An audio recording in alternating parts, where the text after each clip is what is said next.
खा रही है, सरकार भी खा रही है। देखिए सिलेंडर रखा है, वो गैस सिलेंडर देखिए भैया बाई तरफ मंगाया गया है। अब सिलेंडर लोगों को नहीं मिल रहा था, उसको ये सिलेंडर लोगों को नहीं मिल रहा है। ये इसके लिए जनता परेशान है। ये गैस सिलेंडर देखिए पूरी तरीके से इसकी ब्लैक मार्केटिंग हो रही है। लखीमपुर खीरी जिले के पलिया विधानसभा के मालगोदाम रोड स्थित हरशंकर लॉन में आयोजित संविधान संवाद रैली व कार्यकर्ता सम्मान सम्मेलन के माध्यम से कांग्रेस ने अपनी राजनीतिक ताकत का जोरदार प्रदर्शन किया है। कार्यक्रम में मुख्य अतिथि के रूप में पहुंचे उत्तर प्रदेश कांग्रेस कमेटी के अध्यक्ष अजय राय ने भारतीय जनता पार्टी की नीतियों पर जमकर निशाना साधा है और वर्तमान सरकार को संविधान के लिए बड़ा खतरा बताया। अपने संबोधन की शुरुआत करते हुए अजय राय ने ऐतिहासिक तथ्यों का हवाला देते हुए कहा कि जिस क्षेत्र में आज लोग बसे हैं उन्हें 1956 में कांग्रेस की दूरदर्शी नीतियों के कारण बसाया गया था, लेकिन आज की भाजपा सरकार इन लोगों को उजाड़ने का काम कर रही है। उन्होंने बेहद कड़े शब्दों में कहा कि यह सरकार देश में गरीबी खत्म करने के बजाय गरीबों को ही खत्म करने पर आमादा है, ताकि भविष्य में कोई गरीबों के हक की बात करने वाला ना बचे। अजय राय ने भ्रष्टाचार और क्षेत्रीय पक्षपात का गंभीर आरोप लगाते हुए कहा कि देश का सारा बड़ा काम और पैसा केवल गुजरात के लोगों के पास जा रहा है, जबकि आम जनता बुनियादी सुविधाओं के लिए तरस रही है। उन्होंने स्थानीय जन समस्याओं को प्रमुखता से उठाते हुए कहा कि शारदा नदी में डिसल्टिंग के नाम पर 23 करोड़ रुपए का भारी भरकम आवंटन तो हुआ, लेकिन धरातल पर काम न होने के कारण आज कई गाँव नदी के कटान में विलीन हो चुके हैं।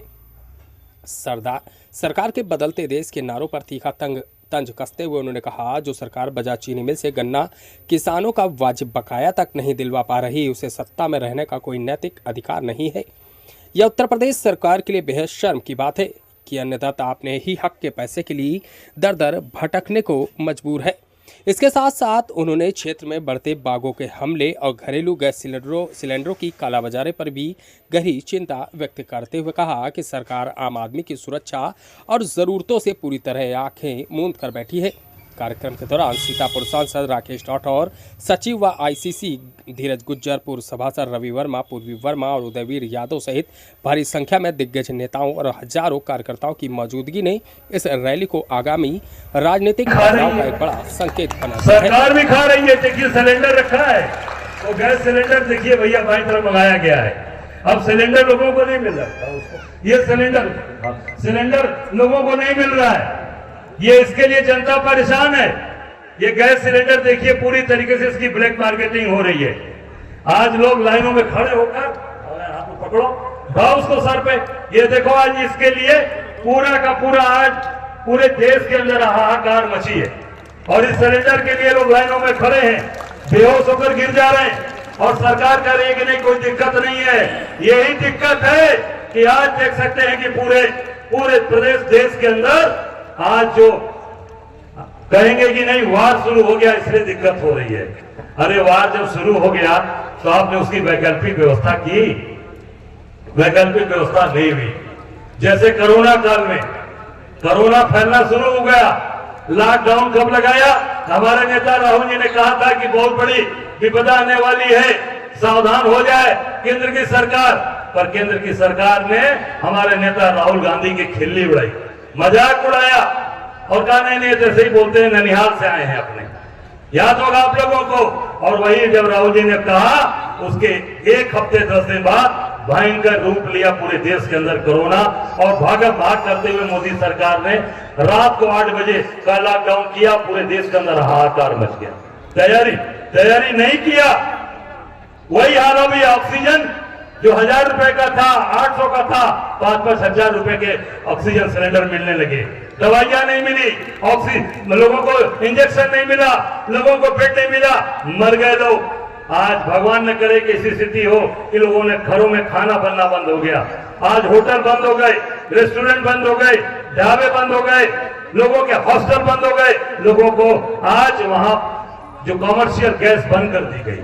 मुझे पता चला, अभी बता रही थी मोना जी कि सुप्रीम कोर्ट की कैंटीन भी बंद कर दी गई और हो सकता है लोकसभा की कैंटीन भी कमजोर कर दी जाए, बंद कर दी जाए। तो देश के ये हालात हो चुके हैं कि जब पार्लियामेंट की कैंटीन बंद हो जाएगी, और सुप्रीम कोर्ट की कैंटीन बंद हो जाएगी तो आम जनता का क्या हाल होगा आप समझ सकते हो।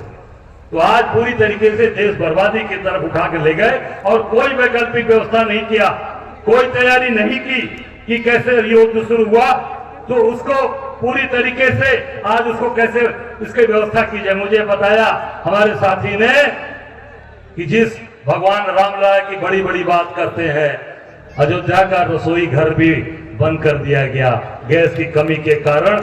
ये शर्म की बात है, शर्मिंदा होना चाहिए इस सरकार को कि अयोध्या भगवान राम की जो आप बात करते हो, जिस भगवान राम ने आपको लाया सत्ता में, भगवान राम के नाम को आपने बेचा और वो बेचकर आज सत्ता में बैठे हो और उनके भी आज आपने वहां रसोई घर बंद कर दिया।